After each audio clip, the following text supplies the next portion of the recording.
a multi-layer overlapping tissue paper with watercolour and bleed effect with an observational drawing on the top,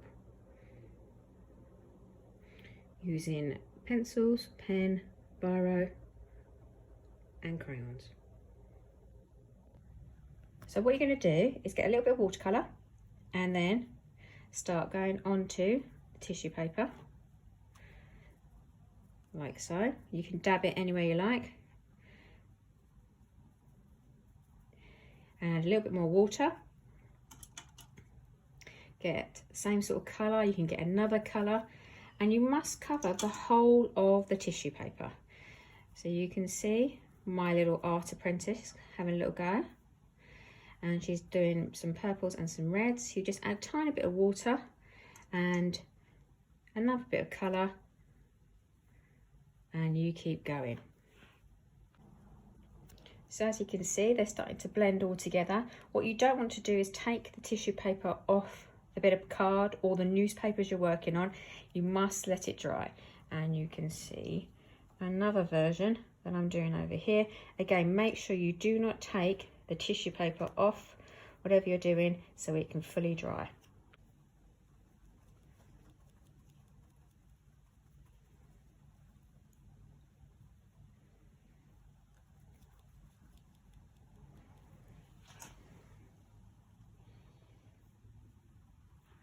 One, just dab on a bit of water, doesn't matter if it's dirty or anything else, onto your book. You could put a plastic sheet underneath, or you can put a bit of card. Dab onto the watercolours, and again dab it anywhere, and then what you need to do is fill the whole page.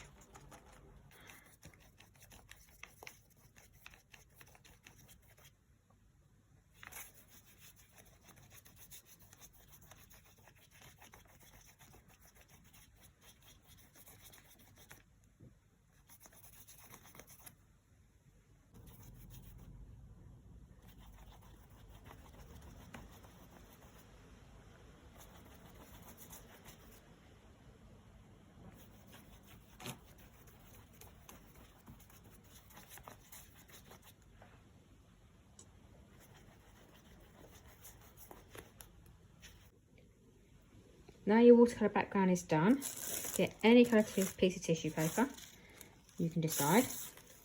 What you need to do is get some pori paint. Oh, that did come out. Okay.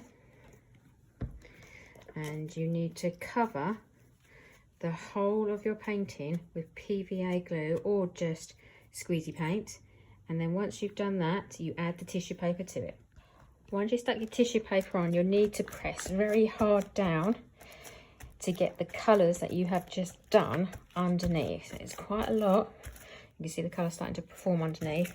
So it's a lot of pressing down onto your work to get the colours coming through.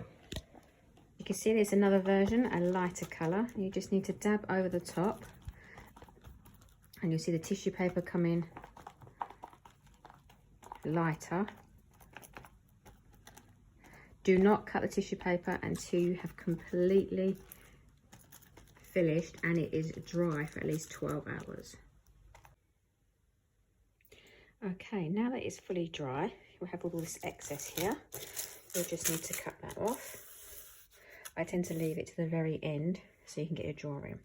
Now, most examiners, moderations, people would like an observational drawing. That is the highest point you can get for GCSE or A level. So what you'll need to do is to think of something that you can place in front of you and then draw it over the top. I'm going to do that now and show what it looks like. So as you can see, I've started to put a trainer quite big here. You can see the laces.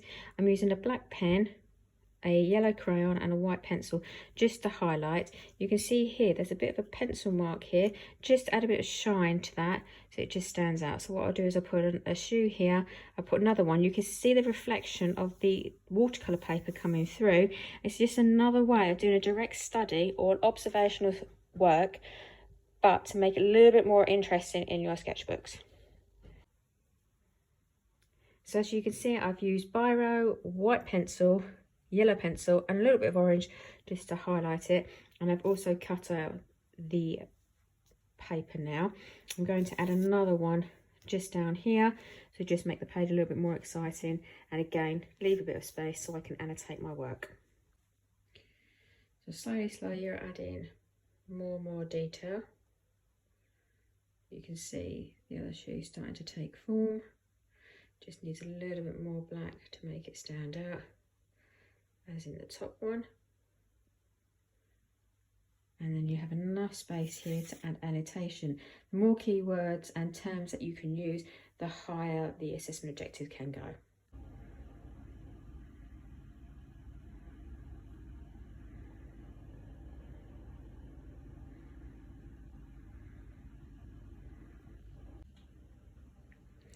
Now once your tissue paper has dried, rip it apart into two. You can see I've done that. Now it doesn't matter if it breaks a little bit, you can see that bit's got nice solid, that hasn't, and lay it on your page. Try to make it a little bit more interesting than just two solid squares. So I've just tilted mine like that. And then what you need to do after that is then stick it down very well, and then you can do another observational drawing or a direct study. Both examiners will call it the same thing, and then I'll show you what I produce. So as you can see, I've stuck the one image on the top and on the bottom, and then just added a black pen, Tipp-Ex, crayon and biro. You can use anything you like, but just make the page look a little bit more exciting. Leave a gap so you can do some annotation, and that will increase your marks.